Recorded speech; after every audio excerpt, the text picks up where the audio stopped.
Good morning, friends and Pelham Road community. Our congregation recently studied and reflected on the book, The Making of Biblical Womanhood by Beth Allison Barr. Out of these conversations, we became interested in sharing the stories of women in our congregation and their journeys of life and faith. My name is Ashley Twitchell. I am a friend and member of the Pelham Road community. This is an interview with Dorothy Wiley to share her story. Thank you for speaking with us today.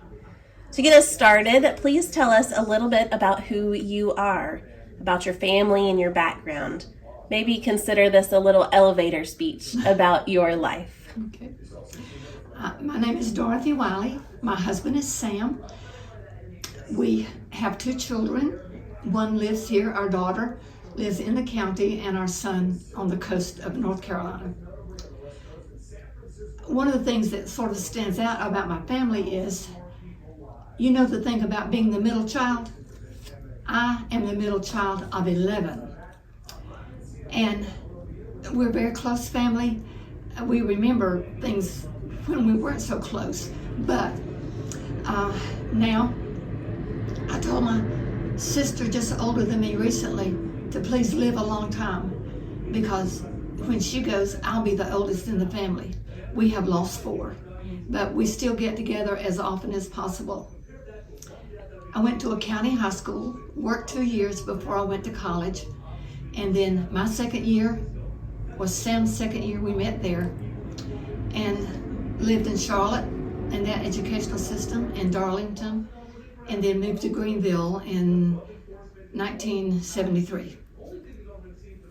Wonderful. Thank you for telling us a little bit about yourself. So our first question for discussion is, tell me about the people who have influenced and shaped your life. Okay. First of all, there was my mother, of course. But as a young person, I didn't really realize the effect that she was having. She was too busy being mama, as I said, with all of her children. And then with my father and my grandfather who lived with us. She had a servant heart that was a great model for us.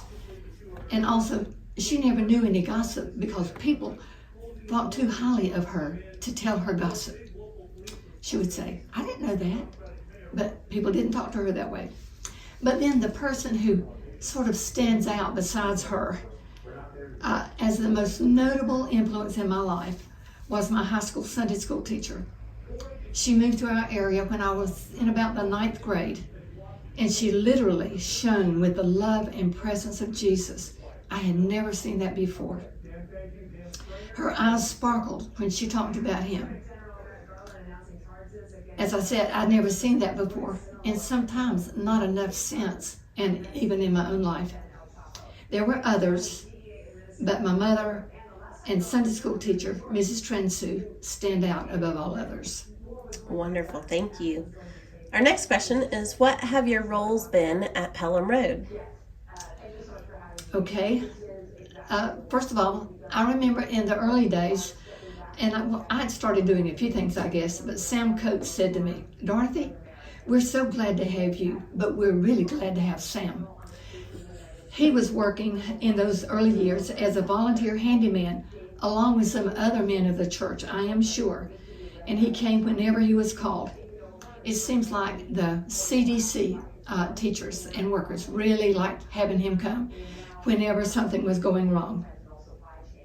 I did some substitute teaching first, and then in a while, I was in a Sunday school class, did some subbing, and then took Adult 5 Sunday school class, where I stayed for 14 years. Wow. I served 2 terms as deacon, and then 14 years I sent out the prayer requests by email. And that stopped about 3 years ago, I think. Those are great gifts that you have shared with our Pelham Road Church family. Now we're thinking a little bit bigger picture. Our next question is, how has Christianity or the church changed in your lifetime? Well, sometimes we see a difference in church and Christianity. So first of all, I'd just like to say that in the church, there has been a great change in gender roles. We always had men's classes and women's classes and girls and boys. We didn't mix when we were younger. In the church where I grew up, the men even sat on one side, some in their overalls, and the women on the other. But as I got older and more people came into the church, younger couples, they didn't want to separate, so that sort of passed after a while. As I said, not a change in Christianity, but a change in some traditions. We also see a change from formal to informality in music, dress, and order of service. And then so many churches now have family life centers with gyms and other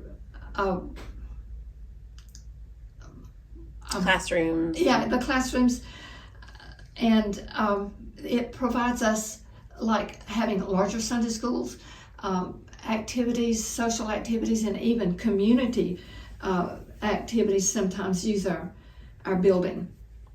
We see larger staffs. I'm sure I'm not the only one who remembers a church with a pastor and janitor, maybe who was volunteer, and then just a part-time secretary. Where I grew up, we had a part-time pastor. He pastored like every other Sunday, and then on our off Sundays, he was at another church. But now, as far as Christianity goes, we still believe in the Father, the Son, and the Holy Spirit. But I think over time, we have come to learn more about the importance of the Holy Spirit. We learned the Gospels, we learned the Old Testament, but by itself, and just reading the Word, we need the power of the Holy Spirit to eliminate our hearts and minds as to what's being said. So can you tell us a little bit now about when you first came to Pelham Road, and then how Pelham Road has changed from the time you first started to now? Okay. Well, when we first came, there was an interim pastor. The pastor before had moved on, Dr. Rich, and Dr. Baker came, and we liked him, and we knew two couples in the church. And then we bounced around in Sunday school classes until we found one and decided that we'll wait. The search committee was working, so we decided we'd wait till the new pastor came. And he came, and we stayed. Maybe we were the first or second couple to join. I know the Twitchells came back, and some others in our early days. But, and then we had the early and regular service then for a while, and then it quit, and now we're back to that. But I think probably, again, the biggest change is that the role that that women have, the role of leadership, and HIT was very important in the early days that when we were here, for the leadership that she took. I knew that most of the Sunday school and vacation Bible workers were women, and even the missionaries that we studied in the different little organizations were women. But women deacons, even teachers in a mixed class, and I taught in a mixed class one time and could feel that my days were numbered. Yeah. And certainly women pastors were roles I never expected to see. One of the things in my family, I have a brother who is now a retired minister of a Baptist church. David Otis. I have three brothers who were deacons, and when the last deacon was being ordained, and we went to the service in North Carolina, I had already been a deacon, but he regretfully told me that I should not participate in the laying on of hands. It was still that type of church, and I think maybe they've changed some since now. And I was very gracious. I didn't get hurt. It was just the way things were, and I had been in a church like that before too. But certainly, I never expected to see a woman pastor. But I have heard many women pastors over the years, and think they were exactly where they belonged. But I overcame some of my hesitation also when I was asked to serve as a deacon. And the first time Lily Wood preached here, I told her on the way out, if and when Dr. Roy left, We didn't need a search committee. She was already here. She is a wonderful gift to our congregation. And I think another thing that I sort of added is that the youth participation, the little kids that we see helping to usher and do the greeting. And another thing it's been a while, but how soon the staff gets new people involved in activities in the church. And in the last year, we can certainly see that because the Mulligans and a lot of other people whose names I don't know yet, but they have just really jumped in and got involved, and that's a lovely thing. It is a gift to have all those serve in our congregation. I'm going to skip ahead one and change the order here. How have you seen the roles of women in church change in your lifetime? You touched on that a little bit. Yeah. Well, just in the roles that they have and I don't mean authority, but the greater place that they have and a greater acceptance. And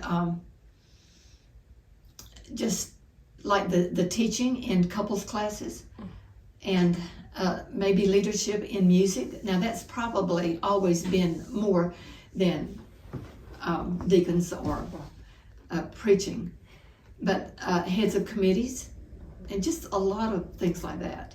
A lot of those leadership roles, roles have changed. And one final question for you, Miss Dorothy. How would you like to be remembered? Well, I would like to be remembered as modest, not one who thinks more highly of herself than she ought. And I would like to be known as compassionate and willing to do things when needed if God called me to it. I don't want to get in a slot that I'm not prepared for. Well, that's a wonderful legacy that you would like to leave and that you've shared with us. Thank you for sharing your stories with us and your reflections on your experiences. We appreciate what you have told us today. Thank you.